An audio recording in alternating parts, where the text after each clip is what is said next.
এক গ্রামে এক রাখাল বাস করত। পৌষ মাসে একদিন সে মাঠে গরু চড়াতে গিয়েছিল। ক্লান্ত হয়ে সে একটা গাছতলায় বিশ্রাম নিচ্ছিল। এমন সময় হঠাৎ তার মনে হলো, পৌষ মাস চলে এসেছে, সবাই বাসায় পিঠা বানাচ্ছে। আজ বাসায় গিয়ে মাকে বলবো আমাকেও পিঠা বানিয়ে দিতে। এরপর সে সন্ধেবেলা বাড়ি ফিরে গেল। বাড়ি গিয়ে সে তার মাকে বলল, মা, ও মা, পৌষ মাস তো চলে এলো, সবাই তো বাসায় পিঠা বানাচ্ছে, আমাকেও পিঠা বানিয়ে দাও না, আমিও পিঠা খাবো। ছেলের আবদার শুনে তার মা আর না করতে পারল না। তার মা তাকে বলল, আচ্ছা আচ্ছা, ঠিক আছে, তোকে পিঠা বানিয়ে দিব, এখন ভাত খেতে বস। এরপর রাখালের মা তাকে পিঠা বানিয়ে দিল। রাখাল মনের সুখে পিঠা খায় আর গরু চড়ায়। শেষ পিঠাটা খাবার সময় সে ভাবল, এই পিঠা যদি আমি মাটিতে পুঁতে রাখি তাহলে এখান থেকে পিঠার গাছ হবে, তাহলে রোজ আমি পিঠা খেতে পারবো। এই বলে সে শেষ পিঠাটি মাটিতে পুঁতে দিল আর বলল, কাল এখানে পিঠা গাছ গজাবে, তখন আমি গাছ থেকে পিঠা পারবো আর মজা করে খাবো। পরদিন মাঠে গরু চড়াতে এসে রাখাল দেখলো সত্যি সত্যি পিঠা গাছ গজিয়েছে। রাখালের খুশি আর কে দেখে, অনেক রকম পিঠা ফলেছে গাছে। কি সুন্দর মিষ্টি সুগন্ধও বের হয়েছে পিঠাগুলো থেকে। রাখাল আনন্দে গাছে উঠে পিঠা খেতে লাগলো আর বলল, ইস, কি সুস্বাদু পিঠা, কি মিষ্টি সুগন্ধ বের হচ্ছে, এখন আমি প্রতিদিন পিঠা খেতে পারবো। রাখাল গাছে চড়ে পিঠা খাচ্ছে। এমন সময় গাছের নিচে এক বুড়ি এলো। সে পিঠা গাছের উপর বসা রাখালকে বলল, গাছের উপরে বসে বসে কি খাস বাছা? রাখাল পিঠা খাওয়া এতটাই মজে ছিল যে সে কোনো রকমে উত্তর করলো, পুলি পিঠা, ভাজা পিঠা, রসের পিঠা, চিতই পিঠা।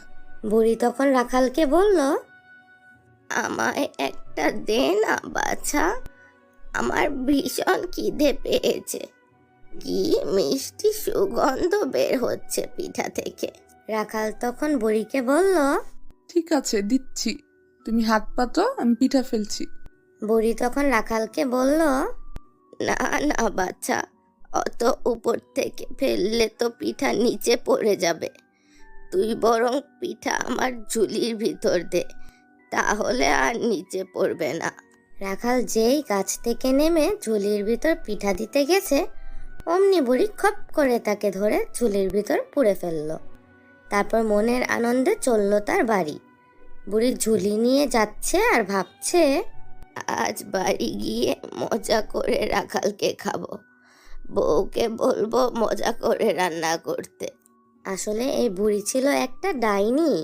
পথ চলতে চলতে বুড়ির হঠাৎ পিপাসা পেল। সে মাঠের মাঝে ঝুলি রেখে পানি খেতে গেল।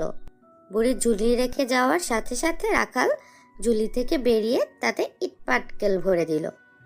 বুড়ি পানি খেয়ে ফিরে এসে ঝুলি নিয়ে আবার চলল তার বাড়ির দিকে। বাড়ি এসে ডাইনি তার বউকে ডেকে বলল, ও বউ, কোথায় গেলে? এই দেখো, কেমন একটা কচি ছেলে ধরে এনেছি, তাড়াতাড়ি একে কেটে রান্না করো, মজা করে খাই। বুড়ির ছেলের বউ ছুটে এসে ঝুলি খুলে দেখলো ছেলে নেই, সেখানে শুধু ইট পাটকেল। সে বুড়িকে বলল, কোথায় ছেলে? ভিতরে তো শুধু ইট আর পাটকেল, কাকে নিয়ে এসেছেন? বউয়ের কথা শুনে বুড়ি ভাবলো ছেলেটা গেল কোথায়। তাকে তো সে তার ঝোলার ভিতর ভরে নিয়ে এলো, তবে সে কোথায় গেল? বুড়ি তখন বউকে বলল, আরে ছেলেটা কোথায় গেল বুঝতে পারছি না তো, তাকে তো আমার ঝোলায় ভরেই নিয়ে এলাম। কাল আমি আবার যাব, তাকে আবার ধরে আনবো। রাখাল ওদিকে বাড়ি ফিরে গেল। পরের দিন রাখাল আবার গাছে উঠে পিঠা খাচ্ছিল। এমন সময় বুড়ি আবার এসে গাছের নিচে দাঁড়িয়ে বলল, ও বাবা, গাছে বসে বসে কি খাস? রাখাল গাছের উপর থেকে জবাব দিল, পিঠা খাই, তাতে তোর কি? বুড়ি বলল, ও বাবা, আমায় একটা পিঠা দে না, ভীষণ খিদে পেয়েছে যে। রেগে গিয়ে রাখাল বলল, দূর হ, তুই আমাকে ধরে নিয়ে গিয়েছিলি না, একটা পিঠাও তোকে দিব না। বুড়ি তখন বলল, ও মা, আমি আবার কখন তোকে ধরে নিয়ে গেলাম বাবু? অন্য কেউ হবে। অনেকদিন পিঠা খাইনি, একটা পিঠা দে না বাবা। রাখাল ভাবলো তবে হয়তো তাই হবে, সে অন্য কেউই ছিল তবে। তখন সে বুড়িকে বলল, ঠিক আছে, তুই হাত পাত, আমি তোকে পিঠা দিচ্ছি। হাত থেকে পড়ে যাবে যে, এভাবে ফেলিস না। তাহলে কি করব? মাটিতে ফেলে দিই? না বাবা, মাটিতে ফেলিস না, তাহলে পিঁপড়া খাবে। তুই বরং পিঠা আমার ঝোলায় ভরে দে। রাখাল যেই গাছ থেকে নেমে বুড়িকে পিঠা দিতে গেছে, অমনি বুড়ি তাকে খপ করে ধরে তার ঝোলায় ভরে ফেললো। তারপর মাঠ ভেঙে চললো তার বাড়ির দিকে। এবার কিন্তু বুড়ি আর থামে না কোথাও, সোজা বাড়ির কাছে গিয়ে বউকে ডাকলো। ও বউ, কোথায় তুমি? তাড়াতাড়ি এসো, দেখো এবার ঠিক ছেলে ধরে এনেছি। বুড়ির ছেলের বউ ছুটে এসে দেখে বুড়ি ঠিক এবার ছেলে ধরে এনেছে। ছেলেটাকে দেখে বুড়ির বউ খুব খুশি হলো। বুড়ি বউকে বলল, শোনো, ছেলেটাকে ঢেকিতে ফেলে কেটে কুটে ভালো করে ঝোল রাঁধো। আমি যাই কুটুমদের নিমন্ত্রণ করে আসি। বুড়ি চলে গেল কুটুমদের বাড়ি নিমন্ত্রণ করতে।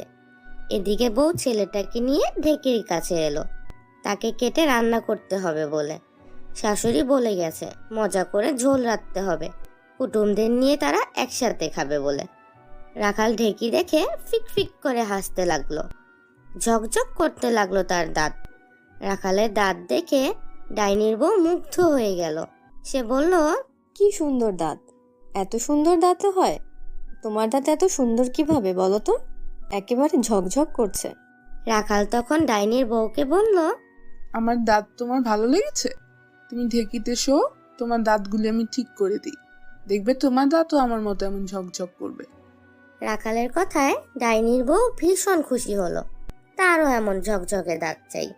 তাই সে রাখালের কথা মতো ঢেকিতে গিয়ে শুয়ে পড়ল। অমনি রাখাল তাকে ঢেকিতে কুটে ফেললো, তারপর কেটে কুটে মজা করে ঝোল রেঁধে রাখলো। তারপর সে অপেক্ষা করতে লাগলো। কিছুক্ষণ পর বুড়ি ফিরে এলো তার কুটুমদের সঙ্গে করে। ফিরে এসে বুড়ি বলল, কি বউ, রান্না হয়েছে? কুটুমদের সঙ্গে করে নিয়ে এসেছি যে, তাড়াতাড়ি খাবার দাও, ভীষণ খিদে পেয়েছে, সবাই মিলে একসাথে বসে খাবো। অন্য ঘর থেকে বউ সেজে বসে থাকা রাখাল উত্তর দিল, হ্যাঁ, রান্না হয়েছে, খেতে বসো। এরপর বুড়ি তার কুটুমদের নিয়ে খেতে বসলো। খেতে বসে সবাই দেখলো খাবার ভীষণ স্বাদ হয়েছে। মজা করে সবাই খেতে লাগলো। এদিকে সবাই খেতে বসলে বউ সেজে থাকা রাখাল পালিয়ে গেল। বুড়ি খাচ্ছে আর ভাবছে খাবার ভীষণ স্বাদ হয়েছে, বউ ঝোল খুব মজা করে রান্না করেছে, তার আরেকটু ঝোল খেতে ইচ্ছে হলো। সে তার বউকে বলল, ও বউ, ঝোলটা ভীষণ স্বাদ হয়েছে, আর একটু দাও না। কিন্তু বউ তো নেই। বুড়ি ডাকছে, তবু বউ কোনো উত্তর দিচ্ছে না। বুড়ি ভাবলো কি ব্যাপার, বউ গেল কোথায়? বুড়ি তখন রান্নাঘরে গিয়ে তার বউকে খুঁজতে লাগলো, কিন্তু কোথাও বউকে পেল না। শেষে বুড়ি দেখে ঢেকির এক কোণায় একটা কাটা হাত পড়ে আছে। হাত দেখে বুড়ি চিনতে পারে এটা তার বউয়ের হাত। বুড়ি বুঝতে পারে রাখাল তার বউকে কেটে রান্না করে পালিয়ে গেছে, আর তারা সবাই তার বউয়ের ঝোল মজা করে খেয়েছে। বুড়ি তার বউকে হারিয়ে কান্না করতে থাকে, আর ওইদিকে রাখাল ছুটতে ছুটতে বাড়িতে তার মার কাছে ফিরে যায়। এরপর থেকে রাখাল প্রতিদিন মাঠে গরু চড়াতে যায় আর মজা করে তার পিঠা গাছের পিঠা খায়। কিন্তু সেদিনের পর থেকে রাখাল আর কখনোই সেই ডাইনি বুড়িকে দেখেনি। ঘুমপাড়ানি মাসি পিসি, মোদের বাড়ি এসো, মজার মজার গল্প শোনাবো, শুনবে যদি এসো।